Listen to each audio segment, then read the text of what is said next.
জনগণের পক্ষে কাজ করছে সেই দলটির নাম বাংলাদেশ জাতীয়তাবাদী দল বিএনপি। প্রিয় সহযোদ্ধাগণ, বাংলাদেশ জাতীয়তাবাদী ছাত্র দলের অধীনস্থ বাংলাদেশের সবচেয়ে বড় ছাত্র দলের ইউনিট বেসরকারি বিশ্ববিদ্যালয় ছাত্র দল, যে ইউনিটে বিশ্ববিদ্যালয়ের সংখ্যা প্রায় 116টি।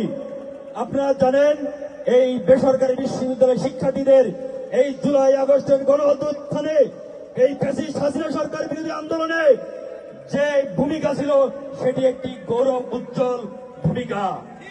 আমরা কেন রাষ্ট্র কাঠামো মেরামতে, রাষ্ট্রের প্রয়োজনে, রাষ্ট্র সংস্কারের দিক থেকে এবং রাষ্ট্র পরিচালনায় আমরা পিছিয়ে থাকব? এই দেশপ্রেমিক শিক্ষার্থীরা যেভাবে দেশের প্রয়োজনে জীবন মিলিয়ে দিয়েছে, সেই দেশপ্রেমিক শিক্ষার্থীদেরকেই সবার আগে এগিয়ে আসতে হবে। রাষ্ট্রের প্রয়োজনে, দেশের প্রয়োজনে, দেশের জনগণের পাশে দাঁড়ানোর জন্য আপনাদেরকে এগিয়ে এসে রাজনীতিতে বেশি বেশি ভূমিকা রাখতে হবে।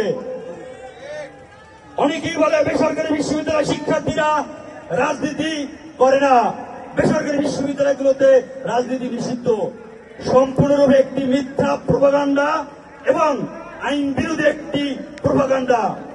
বাংলাদেশের সংবিধান, বাংলাদেশের আইনের কোথাও নেই যে রাজনীতি করা যাবে না।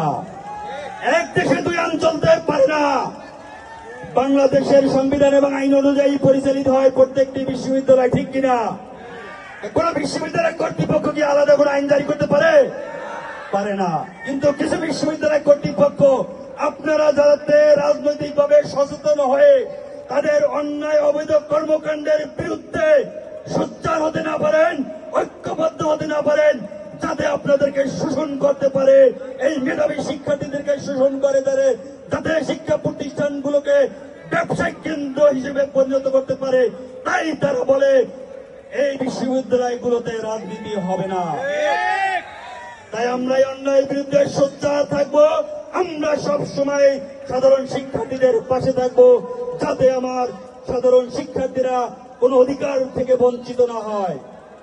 প্রিয় সংগ্রামী উপস্থিতি, আপনারা জানেন গত 2 দিন আগে ইউনাইটেড ইন্টারন্যাশনাল ইউনিভার্সিটি শিক্ষার্থীদের যৌক্তিক আন্দোলনে দাবি করার কারণে 26 জন শিক্ষার্থীকে আজীবনের জন্য বহিষ্কার করেছিল। আমরা বাংলাদেশ জাতীয় ছাত্র দল বেসরকারি বিশ্ববিদ্যালয় শাখা সেই অন্যায়ের প্রতিবাদ করে রাজপথে নেমে একত্রতা পোষণ করেছি এবং ওই দিনই ওই বিশ্ববিদ্যালয় প্রশাসনকে বাধ্য করেছি এই অন্যায়ের অর্ডারকে প্রত্যাখ্যান করে আজীবনের জন্য বহিষ্কার আদেশ প্রত্যাহার করতে। আমাদের কাজ সাধারণ শিক্ষার্থীদের পাশে দাঁড়ানো, সাধারণ শিক্ষার্থীদের পাশে দাঁড়িয়ে তাদের সেবা করা। আমরা সাধারণ শিক্ষার্থীদের সেবক হতে চাই।